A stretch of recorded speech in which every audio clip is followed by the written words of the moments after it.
Bonjour à tous, bienvenue sur le circuit de Nogaro dans le Gers pour la troisième manche de la Lamera Cup avec au programme ce week-end 2 courses, une de 4 h le samedi et une de 7 h le dimanche. Comme on s'en doute depuis le début de la saison, eh bien, il est difficile de faire un pronostic avec 4 à 5 voitures qui peuvent s'imposer. On l'a vu à Manicourt et à Spa. Et puis on n'est pas à l'abri non plus d'une petite surprise. On pense notamment du côté de chez ETC Racing qui a un invité assez particulier ce week-end. Vous le verrez, puisque un petit Suisse, Mathias Bech, est présent. Et pour ceux qui l'ignorent, il a tout simplement fait 3e aux 24 heures du Mans il y a à peine une semaine. Mais tout de suite, on commence comme le veut la coutume par le mythique briefing de Jackie Lamontagne. 25 voitures et une petite centaine de pilotes ont fait le déplacement dans le Gers pour ce troisième rendez-vous, même si ça n'est que la troisième manche de la saison, qui on vous le rappelle en compte 7, c'est déjà le moment pour ceux qui espèrent décrocher le titre de marquer les esprits et surtout de gros points. Difficile pour autant de désigner un favori, surtout qu'en plus certains équipages Pro-Am pourraient, comme on l'a vu depuis le début de la saison, venir jouer les troubles faits. Comme par exemple du côté de chez ETC avec Mathias Bech, 3e des dernières 24 heures du Mans avec le team Rébellion sur une LMP1. Alors forcément, ça change un peu. Ça me fait super plaisir, là c'est une ambiance différente. Des fois c'est sympa de passer d'un milieu très dur, très sérieux, très compétitif à une ambiance un petit peu plus comme quand j'ai débuté le karting, un petit peu plus fun, mais on se prend au jeu, on veut quand même faire des résultats, tout le monde travaille super bien. Donc c'est pas parce que c'est fun que c'est pas professionnel, mais c'est une atmosphère un petit peu différente et j'aime bien jongler un petit peu entre les deux et voilà, l'adaptation, c'est très différent, c'est une catégorie de spécialistes, donc c'est pas si facile d'arriver là et puis d'aller vite parce que ça reste un challenge dans n'importe quelle voiture. Il y a des très bons pilotes ici, donc voilà, j'ai juste essayé de donner mon meilleur et puis de m'adapter rapidement à la voiture et d'essayer de faire quelques petits réglages pour aussi aider mes coéquipiers, essayer de les coacher parce que c'est une grosse partie du job aussi. Passer d'une LMP1 à une Lamera n'est finalement pas si simple. Cela n'a toutefois pas empêché Mathias de se montrer extrêmement rapide dès les premiers tours.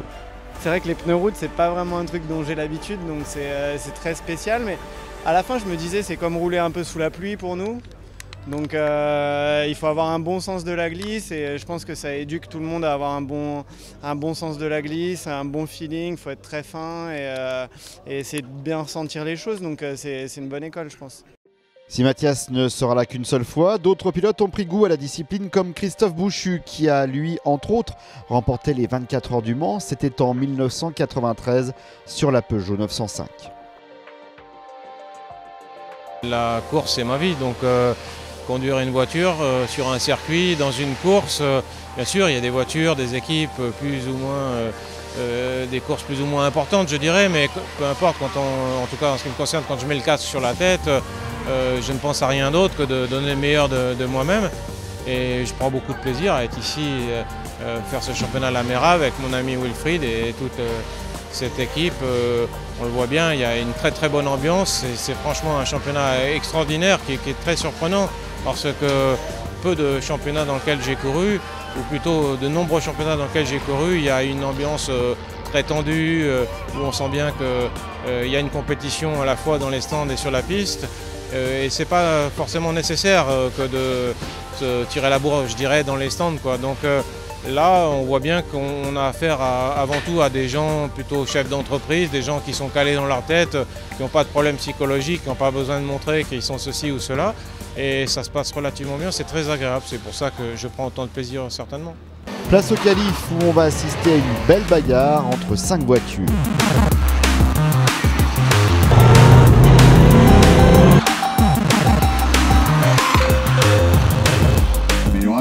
De Hervé Tremblay en 1:42.233. Hervé Tremblay qui conserve la seconde place provisoire de cette séance qualificative.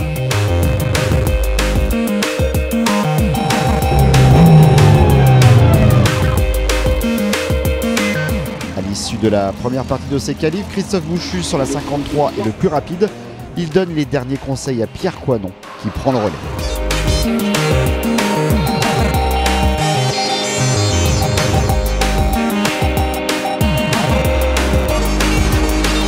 Au cumul des deux séances, la team Lamera numéro 53 s'élancera de la pole position, suivi de la RKM Tremblay numéro 32. La troisième position pour la ETC Racing 2 numéro 42. La quatrième place revient à la RKM Lotto Leclerc numéro 61. La Chilton numéro 67 prend la cinquième place devant la CTF Fantastic Four numéro 4. Tout se passe bien, même si c'est des week-ends chargés parce que je roule aussi sur la 500, donc on n'a pas eu le temps vraiment de faire beaucoup de roulage sur la Cup normale, mais une voiture très agréable à piloter. Bon, il faut être un petit peu calme parce qu'avec les pneus structurés, ça a vite tendance à un peu à glisser, mais ils sont remarquablement efficaces et on est très satisfait de cette pole position. Dans quelques minutes, les voitures vont se mettre en grille pour la première course. 4 heures, on vous le rappelle, avec la pole, donc la 53, réussie par le duo Christophe Bouchu et Pierre Coinon. À ses côtés, on retrouve la 32 de chez RKM Tremblay. Deuxième ligne, la 42 ETC Racing 2, également la plus rapide de la catégorie Pro-Am. Mais il faut dire qu'avec un petit pilote qui vient de faire 3e aux 24 heures du Mans, ce n'est pas étonnant. À ses côtés, la 61 RKM Lotto Leclerc, 3e ligne, la 67 Chilton et la 4 CTF Fantastic Four. C'est parti pour 4 heures de course et attention, il va faire très chaud.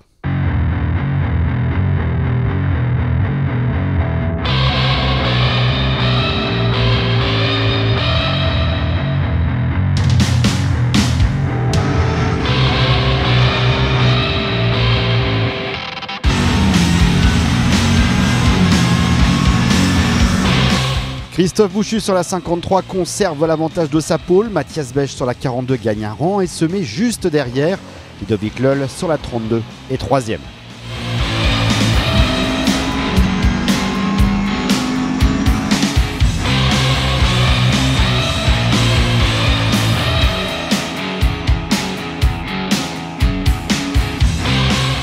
Un début de course animé puisque rapidement la 42 attaque la 53 et prend la tête.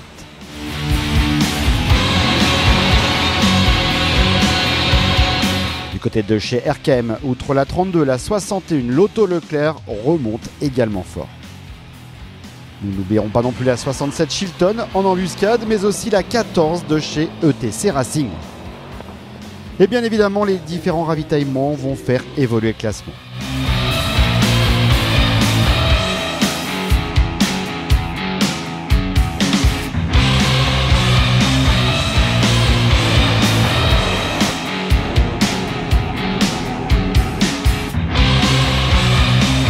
Rien n'est joué dans cette course et tout le monde est ultra concentré, enfin presque, puisque du côté de nos amis belges, l'esprit n'est pas complètement focalisé sur la course.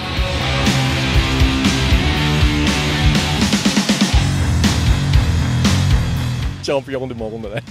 Ça va être compliqué, c'était compliqué de se concentrer sur la course, parce que je suppose que tu as regardé le match. Oui, bien sûr. Mais on a un tableau qui est 2-0, 3-0 et on roule.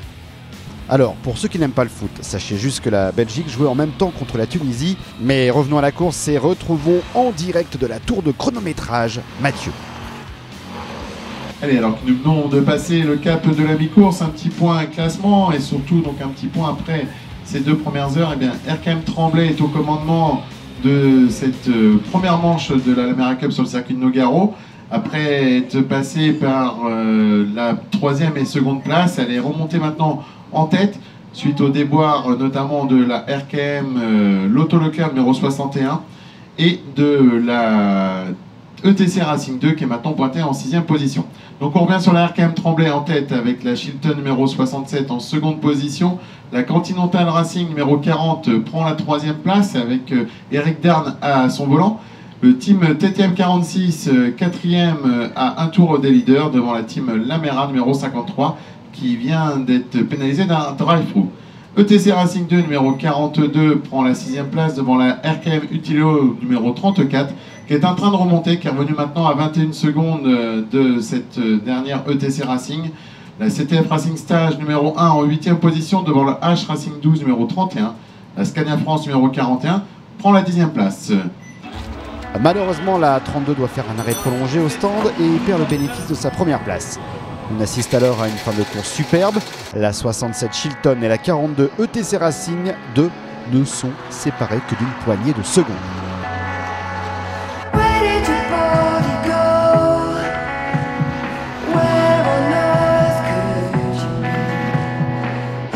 En tête, la 67 doit s'incliner à 2 tours de la fin.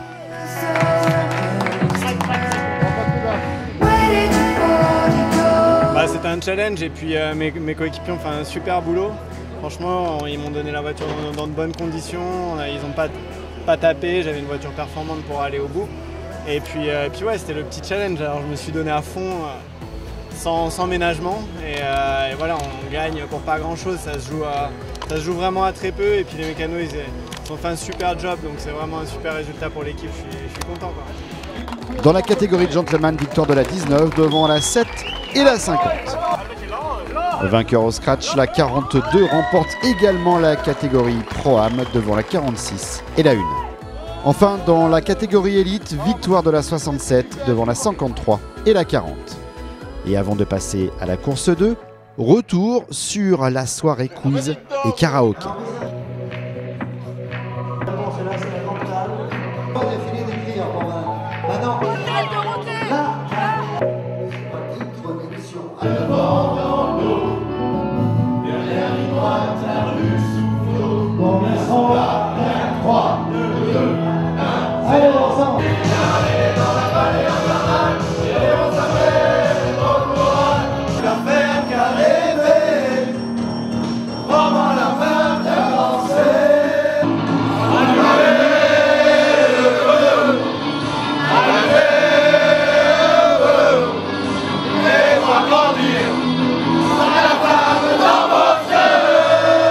Dans quelques instants, au début de la deuxième course qui va être séparée en deux, 7h, 3h le matin, une pause déjeuner et 4h pour terminer.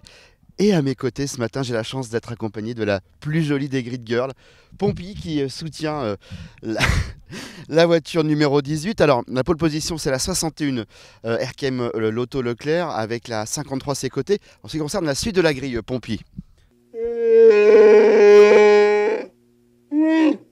Voilà, exactement. Merci Pompey pour ces précisions. Et donc il fait déjà chaud sur le circuit, ça va être compliqué. Ça va Pompey, toi tu as l'habitude Merci infiniment, bonne chance, on suit la 18 bien évidemment et c'est parti pour 7 heures de course.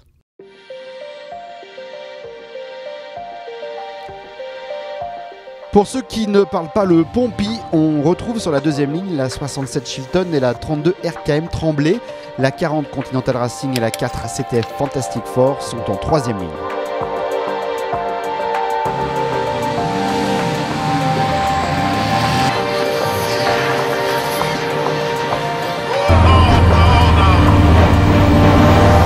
C'est parti avec un excellent départ d'Emmanuel Orgeval de la pole position, mais attention derrière à la Chilton numéro 67 qui se porte à l'intérieur pour essayer de passer sur la Team Lamera numéro 53. Non, ça ne passe pas. Ça ne passe pas pour la Chilton numéro 67. On retrouve en quatrième position la RKM Tremblay, suivie de la Continental Racing numéro 40.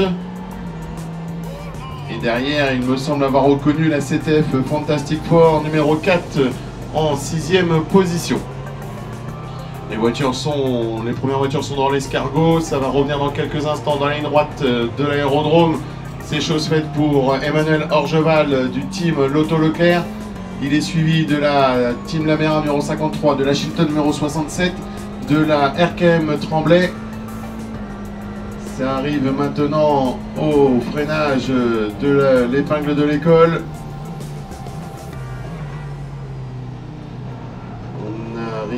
Dans la courbe du boss, ça reste sur les mêmes positions. Emmanuel Orgeval qui déjà imprime un rythme important, en effet déjà quelques longueurs séparent les deux voitures de tête, même les trois voitures de tête, alors que derrière on a un groupé avec la RKM Tremblay et la Continental GT Racing et la CTF Fantastic Four. Allez, ça va revenir dans quelques instants devant nous. On est dans l'entrée du S du lac. Et ça revient. Emmanuel Orgeval, Lotto Leclerc, la Team Lamera Christophe Bouchu, la Chilton 67. Attention à la Continental Racing qui se déporte dans la ligne droite des stands pour se présenter à l'intérieur de la RKM Tremblay, mais non, ça ne passe pas. On reste avec les mêmes positions. Voilà pour ce premier tour à bord de la 40. La 61 conserve l'avantage de sa pole, mais pour cette première partie de course, les positions vont régulièrement changer. On retrouve ainsi 3 voitures qui vont tour à tour prendre les commandes. La 53 passe en tête à 9h30, puis se retrouve deuxième 10 minutes plus tard pour repasser devant 10 minutes après. La 67 rejoint le duo 53 et 61 pour passer devant. Du côté des Pro-Am, c'est la 46 Team TTM qui domine la catégorie et intègre le top 5 du général. Après plusieurs changements de leader, c'est finalement la 67 qui va prendre sa pause déjeuner en premier. On aurait aimé mettre certains de nos concurrents au championnat à un tour pour avoir un peu plus de marche cet après-midi. Mais non, ils sont très rapides, il n'y a rien à faire. On est tous ensemble, on est tous groupés en quelques secondes. Donc tout va se jouer cet après-midi. Nous sommes dans les stands, c'est la pause du midi, donc la première partie de course vient de se terminer. Là, les mécanos sont en train de refaire le plein et les voitures repartiront dans l'ordre d'arrivée. Donc on vous le rappelle rapidement, la 67 Chilton suivie de la 61 RKM Lotto Leclerc, la 53 Team Lamera, puis la 46 Team TTM qui est également le premier dans la catégorie Pro-Am. Et derrière, on retrouve, je regarde bien la 40 Continental Racing et la 1 CTF Racing Stage, également deuxième de la catégorie Pro-Am, avec l'un des champions de l'an dernier, Nicolas Béraud, au volant. Mais tout de suite, on va tous partir manger, notamment Mathieu qui est derrière la caméra et qui a très très faim, car il faut qu'il tienne, ce petit garçon, encore au moins 4 heures pour vous faire des belles images. C'est parti.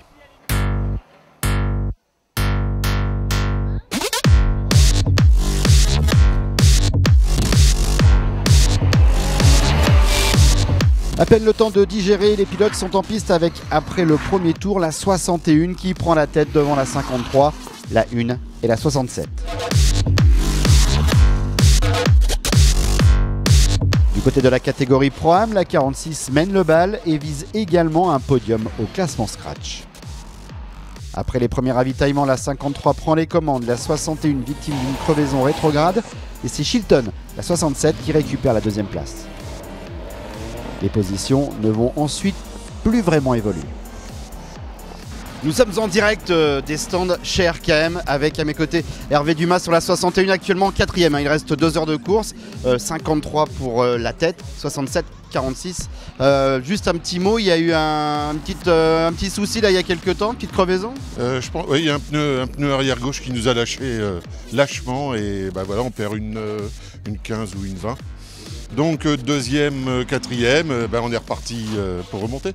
Absolument. Alors Hervé, merci de nous recevoir à chaud comme ça, c'est le cas de le dire, parce que à peu près 50 degrés dans la voiture si ce n'est plus.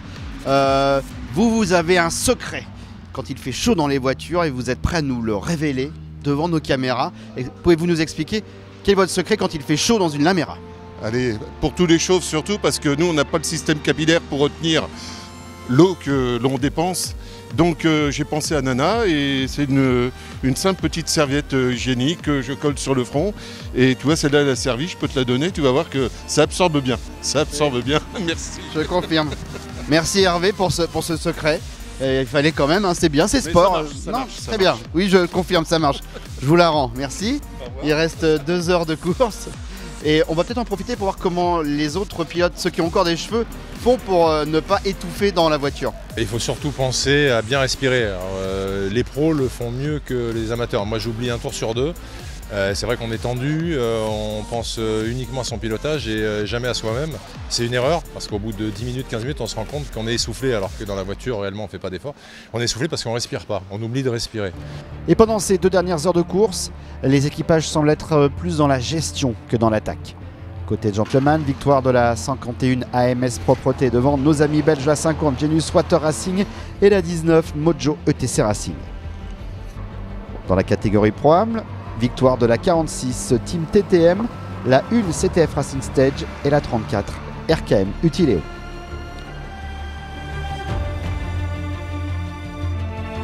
Dans la catégorie élite, La 61 RKM Lotto Leclerc grimpe sur la 3e marche du podium. La 67 Chilton n'a pu conserver son avantage de la coupure du midi. Elle termine 2e devant la 53 Team Lamera.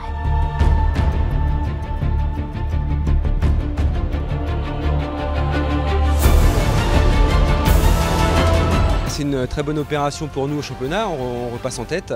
Hier c'était un petit peu compliqué, on avait un petit manque de performance, mais les mécanos ont fait un travail extraordinaire cette nuit, ils se sont couchés très tard pour changer un moteur, donc merci à eux. C'est aussi grâce à eux cette victoire parce qu'ils ont fait un boulot extraordinaire.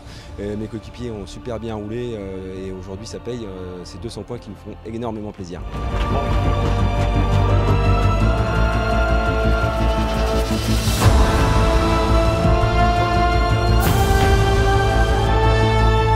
Ainsi s'achève cette 3e manche avec la victoire de la 53, la 2e de la saison. Prochain rendez-vous, ce sera le week-end du 14 juillet sur le circuit du Castellet. D'ici là, portez-vous bien. Salut!